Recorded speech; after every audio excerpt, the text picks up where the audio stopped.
पहाड़ों की गोद में बसा एक छोटा शांत गांव था जिसका नाम उमंगपुर था। उमंगपुर के ठीक उत्तर में दुनिया की सबसे चुनौतीपूर्ण चोटी खड़ी थी, शून्य शिखर। यह चोटी इतनी ऊंची और बर्फीली थी कि इसे छूना लगभग असंभव माना जाता था। गांव में दो जिगरी दोस्त रहते थे, आर्यन जो कि एक शांत वैज्ञानिक सोच वाला युवक और जैन जो एक साहसी खतरों का खिलाड़ी। दोनों का सपना शून्य शिखर को जीतना था। एक दिन पूरे गांव में एक भयानक खबर फैली। 5 साल पहले शून्य शिखर को फतह करने निकला महान पर्वतारोही विक्रांत लापता हो गया था। उसे मृत मान लिया गया था, लेकिन हाल ही में शिखर के निचले बेस कैंप पर उसका फटा हुआ नक्शा और एक डायरी का पन्ना मिला था। डायरी के पन्ने पर केवल एक रहस्यमय रेखा लिखी थी, 7वीं रात का तारा। जब तक पहुंचूंगा बदल जाएगा सारा। आर्यन और जैन ने तुरंत फैसला किया कि वे विक्रांत को खोजने निकलेंगे। वे जानते थे कि विक्रांत ने कुछ ऐसा देखा होगा जो शून्य शिखर के बारे में किसी को नहीं पता था। आर्यन और जैन ने अपनी यात्रा शुरू की। शून्य शिखर का रास्ता खतरों से भरा था, जमी हुई दरारें, अचानक आने वाले हिमस्खलन और बर्फीले तूफान।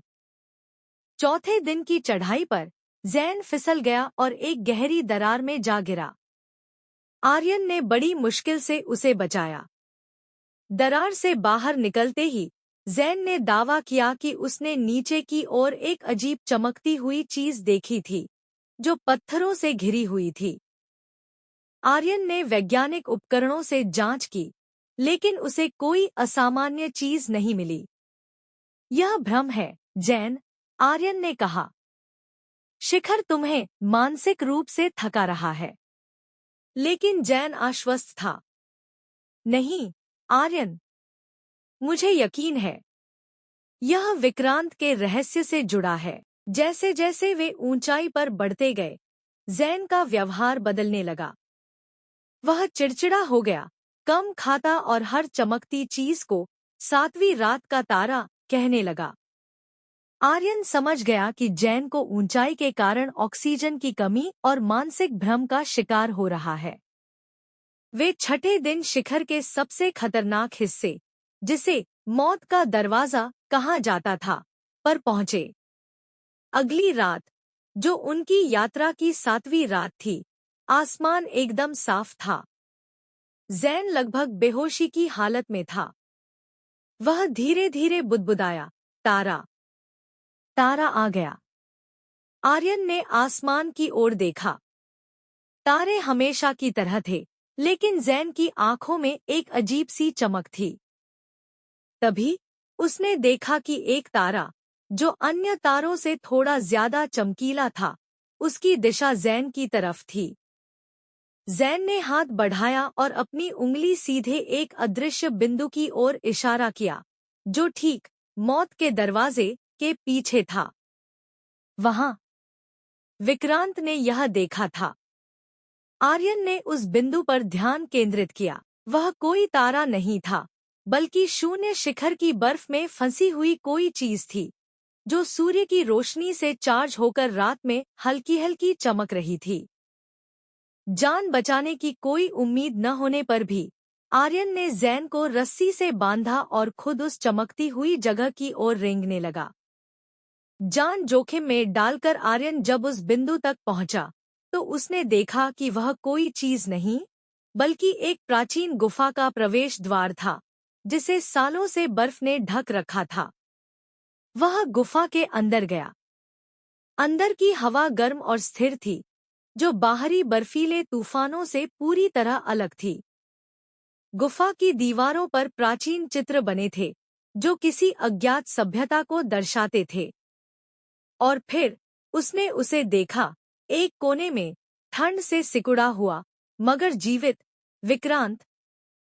विक्रांत बेहद कमजोर था, लेकिन होश में था। उसके पास बर्फ में जमा हुआ एक छोटा धातु का संदूक था। आर्यन, तुम? विक्रांत ने धीरे से कहा। मुझे लगा कोई नहीं आएगा। मैंने यहाँ की रक्षा की। विक्रांत ने बताया कि वह शिखर पर नहीं जा रहा था, बल्कि इस गुफा की खोज कर रहा था। यह गुफा शून्य शिखर का असली रहस्य थी। यहाँ एक दुर्लभ खनिज पाया जाता था, जो ऊर्जा का असीमित स्रोत था। विक्रांत ने अपने डायरी के पन्ने में इस गुफा के स्थान को 7वीं रात का तारा कोडवर्ड दिया था, क्योंकि इस खनिज की चमक केवल 7वीं रात को विशेष खगोलीय स्थिति में ही दिखाई देती थी। विक्रांत ने यह भी बताया कि जैन भ्रमित नहीं था।